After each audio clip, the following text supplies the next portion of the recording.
Hi guys, Freddy here. Welcome back to another Retro RPG and the end of yet another poll. And the winner this week was Tunnels and Trolls by Flying Buffalo Games from 1979.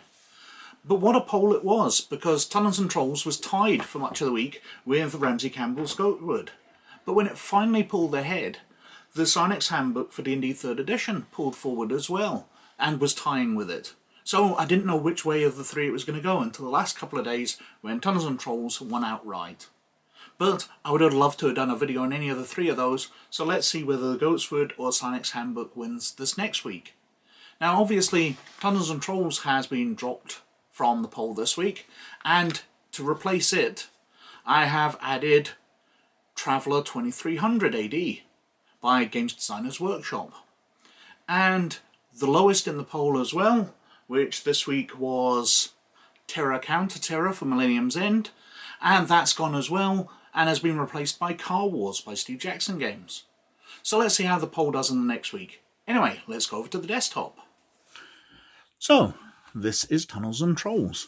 Now this is the 5th edition from 1979, which was the most common edition for most of the game's lifespan, because the first edition had come out in 1975 and has the title of being the second ever role-playing game. Although that is arguably, it was definitely the second ever fantasy role-playing game after Dungeons and Dragons. Now, obviously they went through the first, second, third and fourth editions in just a few years between 1975 and 1979, but version 5.5 didn't come out until 2005, some 26 years after this, so this is the most common version that people are used to. Now, they've brought out a few other editions. I believe there's like a deluxe edition out in 2015, which you can pick up these days. But as I said, most people will be familiar with this one. Now, Tunnels and Trolls was written as a much lighter game, because Ken St. Andre, who wrote Tunnels and Trolls, had read Dungeons and Dragons and thought that the rules bogged it down. There were too many tables in it, there was too many rules. He wanted a much faster, lighter game. And Tunnels and Trolls definitely is that. It's also got a bit more of a sense of humour. It's more fun. But let's have a look at the back cover. Now, it's a bit of a block of text, so I'm not going to read through everything. But basically it's an introduction to role-playing. You know, what is Tunnels and Trolls? Tunnels and Trolls is a fantasy role-playing game. All right then, what is a fantasy role-playing game? Fantasy role-playing game is one which the players can assume the personas and personalities of imaginary beings, not always human. Tunnels and Trolls is designed primarily as a fantasy role-playing game set in a somewhat medieval alternate universe, the tradition of the hero tales of Greece and Rome, the Norse sagas, and the Eddas, childhood fantasy fairy tales, and the more modern traditions of heroic fantasy of J.R.R. Tolkien and Robert E. Howard. So a bit of Tolkien fantasy, a bit of Conan, a bit of standard mythos, you know, Greek myths, Roman myths, Norse myths.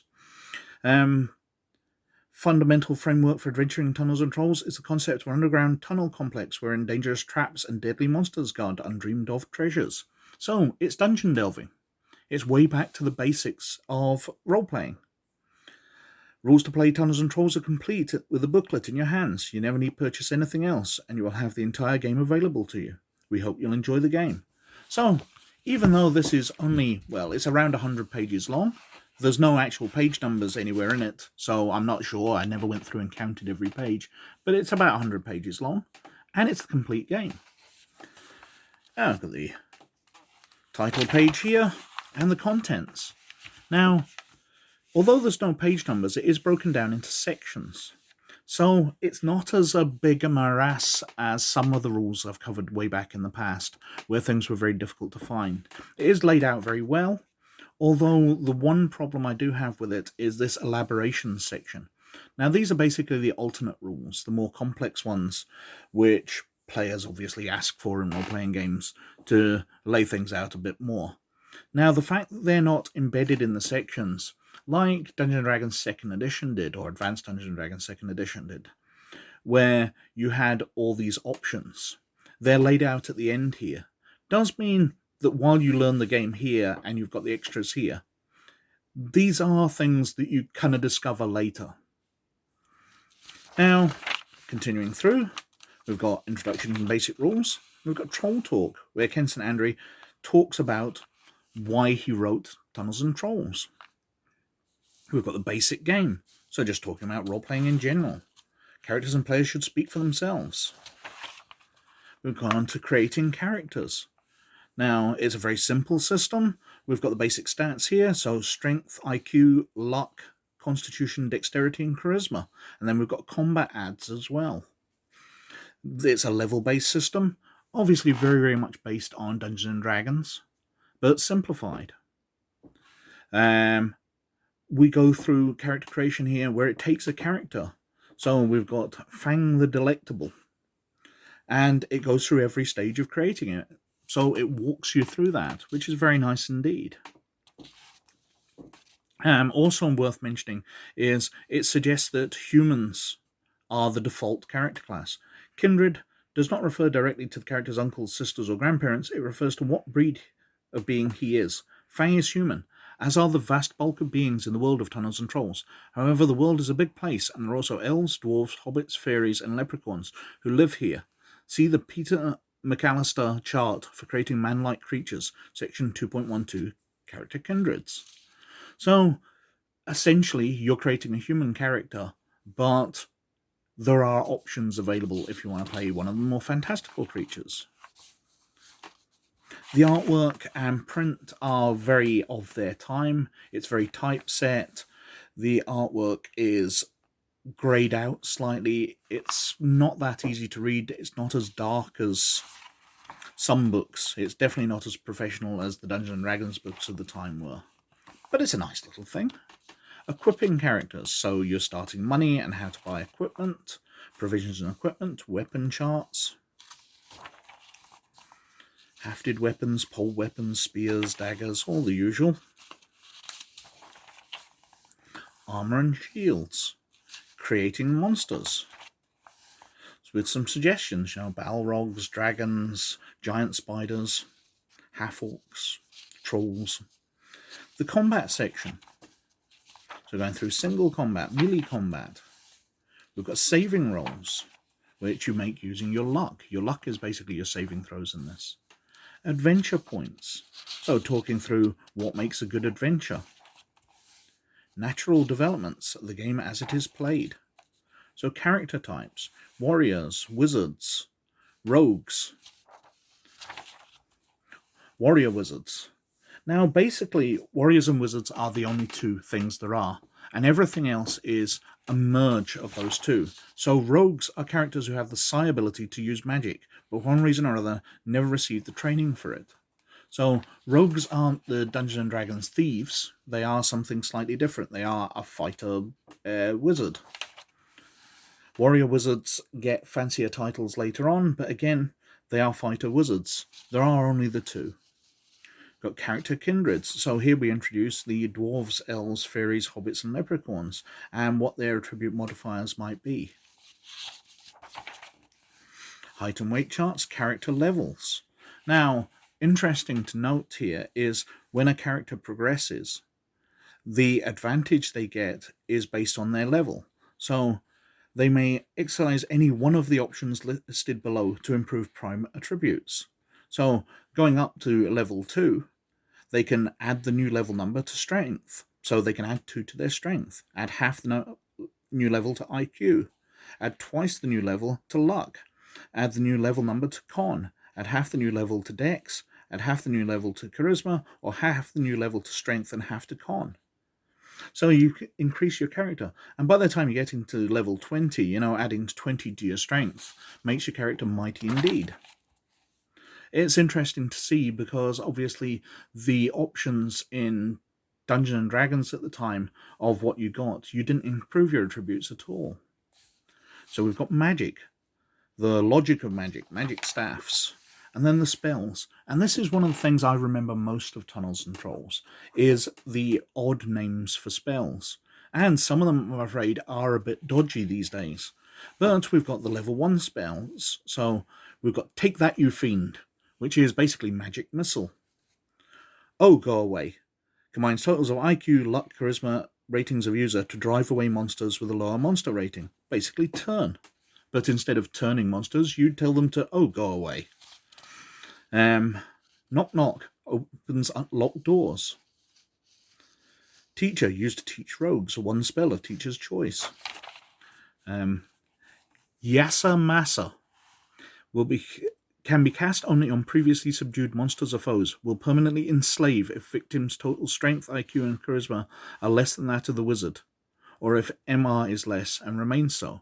So it's a bit of a racist term, and it's about enslaving someone. We're getting a bit dodgy here. What we got? Poor baby. Magical healing of wounds and injuries. Cannot raise above. Whammy. Triples dice roll for any weapon. So you're going to cast a whammy on someone. Oh, poor baby. They've been hurt. What else? The odd ones. Freeze, please. Throws sheets of ice at foes. Dum Dum. Reduces foes' IQ to 3. Just really weird names. Breaker Breaker shatters a weapon or piece of armor by causing it to embrittle as glass.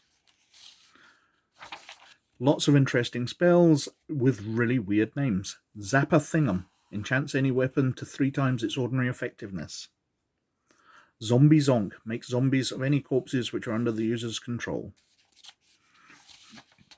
There's probably interesting ones I'm missing, but we're just trying to flip through here. Blow You 2 allows you to teleport one other person plus a weight up to 2,000 units to any place you specify, so you can blow them to wherever. Exorcism, Banishing, some of them have standard names. Shatterstaff, Omniflex, Born Again is reincarnation.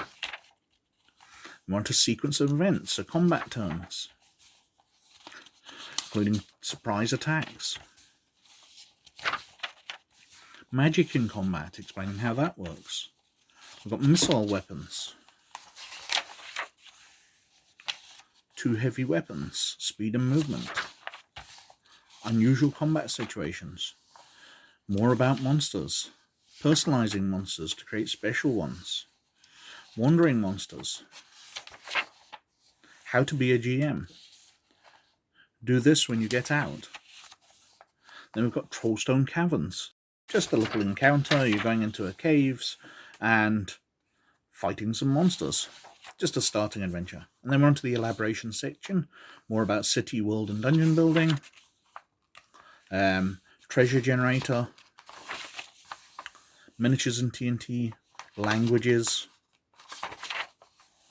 Charisma effects. Alternate humanoid characters. So if you want somebody to play an ogre or an orc, you've got the stats for them. Auxiliary characters, including having slaves and hirelings. Again, we're onto slightly dodgy territory. I'm not sure that was even really acceptable in 1979. Berserker fighting, time and aging, guns, so you can have matchlocks and flintlock pistols. Marksmanship and accuracy, other materials for weapons and armor, a weapons glossary, and then we've got the index at the end, detailing everything out. And that's Tunnels and Trolls 5th edition. It is obviously very dated in both its presentation and its attitudes now. But it is a fun game, and I do remember lots of the silly spells and silly characters you would create in it, because it's far more tongue-in-cheek than Dungeons & Dragons. But anyway, I think I've whittled on for quite long enough. As usual, please like, subscribe, and comment below, as it does me massive favours with the YouTube algorithm. But most of all, as always, you look after yourselves. And I'll catch you later. Bye now.